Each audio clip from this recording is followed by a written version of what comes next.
Daily taste the daily. ఆ senior most ఎమ్మెల్యేకి ఇక కాన్వాయ్లో వెళ్లే దారులన్నీ మూసుకుపోయినట్టేనా? ఒక్క ఛాన్స్ ప్లీజ్, ఒకే ఒక ఛాన్స్.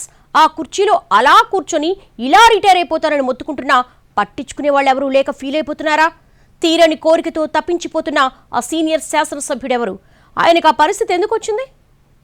జ్యోతుల నెహ్రూ జగ్గంపేట ఎమ్మెల్యే 7 సార్లు పోటీ చేసి 4 విడతలు గెలిచారాయన.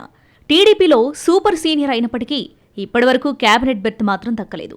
అసలు ఒక రాజకీయ నాయకుడికి ఆయన జీవితాశయం, తీరని కోరిక కూడా అదేనట.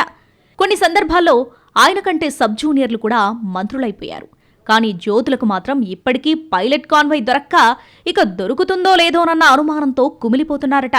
తాజా పరిణామాలను చూస్తుంటే అది తీరని కోరికగానే మిగిలిపోయేట్టు కనిపిస్తుందంటూ అత్యంత సన్నిహితులతో గోడు వెళ్లబోసుకుంటున్నారట ఈ సూపర్ సీనియర్. మొదటి నుంచి టీడీపీలో ఉన్న జ్యోతుల 2009 ఎన్నికలకు ముందు పీఆర్పీలో చేరి ఎమ్మెల్యేగా పోటీ చేసి ఓడిపోయారు. ఆ తర్వాత వైసీపీ ఆవిర్భావం నుంచి ఫ్యాన్ కిందే ఉన్నారు.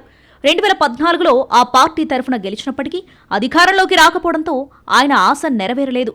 కొన్నాళ్లకు ఫ్యాన్ కిందే ఉక్కపోతగా ఫీలైపోయి తిరిగి సొంత గూటికి చేరుకున్నారు. మంత్రి పదవి ఆశతోనే నెహ్రూ వైసీపీ నుంచి టీడీపీలోకెళ్లారన్న ప్రచారం అప్పట్లో జరిగింది. కానీ సామాజిక వర్గాల సమీకరణాలతో అప్పటికే క్యాబినెట్ పూర్తి స్థాయిలో ఉండటంతో అవకాశం దక్కలేదు. అందుకు బదులుగా ఆయన కుమారుడు నవీన్కు జిల్లా పరిషత్ చైర్మన్ ఛాన్స్ దక్కింది.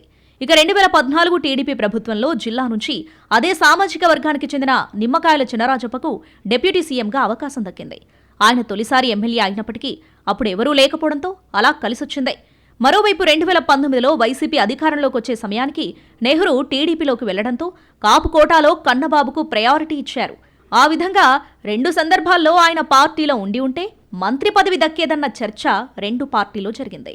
రాజకీయంగా నిలకడలేనితనమే ఆయన్ని పదవికి దూరం చేసిందని మాట్లాడుకుంటున్నారు తమ్ముళ్లు. ప్రస్తుతమున్న కేబినెట్లో ఆయన మంత్రిగా అవకాశం వస్తుందని నెహ్రూ చాలా ఆశలు పెట్టుకున్నారు. తనకిదే చివరి ఛాన్స్, ఇక పొలిటికల్ రిటైర్మెంట్ తీసేసుకుంటానని కూడా చెప్పారు. అయినా ఈసారి లెక్క ఇంకోలా తప్పింది. జిల్లా నుంచి పవన్ కళ్యాణ్ కేబినెట్లో ఉండటం, సామాజిక వర్గాలు కూడా ఒకటే కావడంతో జ్యోతుల జ్యోతి వెలగలేదు. అందుకు బదులుగా ఆయనకు తిరుమల తిరుపతి దేవస్థానం బోర్డు మెంబర్గా అవకాశం ఇచ్చారు.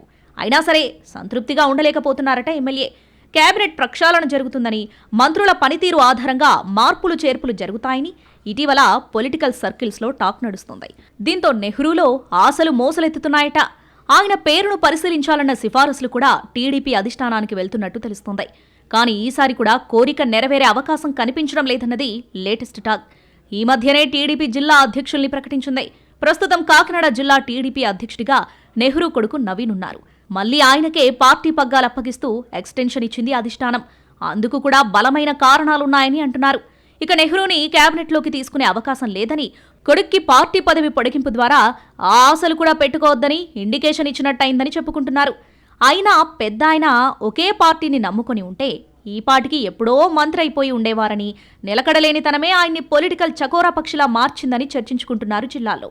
మొత్తానికి మంత్రి అవ్వాలన్న కోరిక తీరకుండానే ఈ సీనియర్ మోస్ట్ ఎమ్మెల్యే రిటైర్ అవ్వాల్సిన పరిస్థితి వచ్చిందన్నది పార్టీ టాక్.